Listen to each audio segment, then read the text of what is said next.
many leading food companies recognize that they have a responsibility to their suppliers to go with them on this transition phase. And that probably means looking at the new mix of crops, including perhaps livestock products that they will be producing, and finding a way of sourcing those raw materials as well as the ones they've been sourcing in the past. And of course, that poses its own challenge because it's very handy if you can buy thousands of tons of one particular product from a small number of farms. But supposing those farms diversify as part of their transition to regenerative practices, then that will mean that by definition, they're producing lower yields probably and less of the crops. So that will give distribution problems, it will give storage problems. And of course, as I say, the raw materials from the new enterprises also need to find a home. And those problems and challenges will all be part of the transition phase. And let's be honest about this. No one's got the solution to some of these challenging questions. We're going to have to navigate it as we go. So you're a farmer yourself, and we were just talking about some of the challenges that we'll need to overcome when it comes to the buying of the ingredients. But before even getting to that regenerative state, there's a transition that lots of farmers will need to go through, and that's not an easy transition. And farmers should not be doing this alone either. So what would support from government, from the buying businesses, and maybe even other organizations that are on your mind, what would that look like ideally for you? Well, the good news is that nature is resilient, soils are resilient, and I think farming practices of the kind we've been discussing can be applied, even on farms where the food production systems have been pretty intensive, and nature will recover, the soils will recover, and the system will work. But the challenge for farmers is really all about the money. I mean, let's be honest.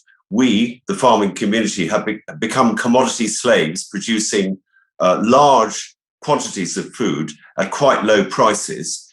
And this adjustment is really going to need to take place, not just posing technical challenges on the farmers as they transition, but also financial challenges. So I think that we can expect the prices of the raw materials from regenerative farming to increase substantially.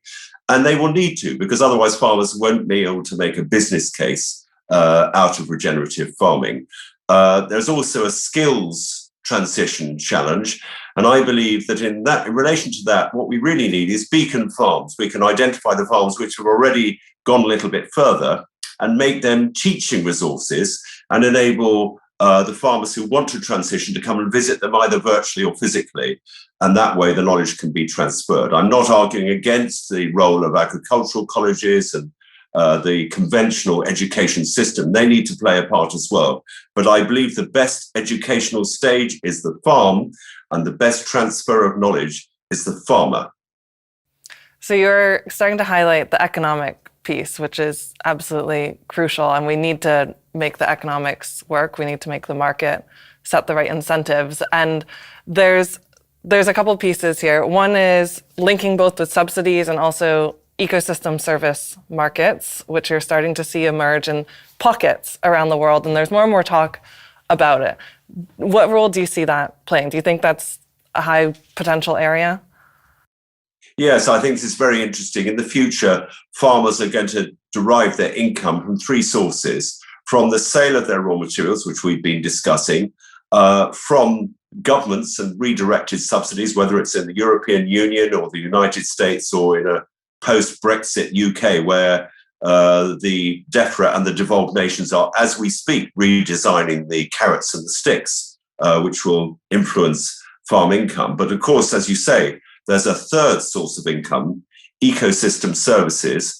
The farmer perhaps selling offsets, which is very current in the discussion, or are being paid in other forms for delivering biodiversity or other forms of public goods. So three streams of income. We don't yet know the percentage of each which will end up in the balance. But I'm particularly interested myself in whether the market itself can return adequate prices to reward a farmer such as myself for producing in a regenerative way. And just to give you an example of the scale of the gap at the moment, we produce cheese here at this farm from a herd of dairy cows, obviously, and the cheese is, quote, reassuringly expensive, meaning it's out of reach of a lot of the big retailers. So our cheese is sold on specialist discerning markets all over the world, actually.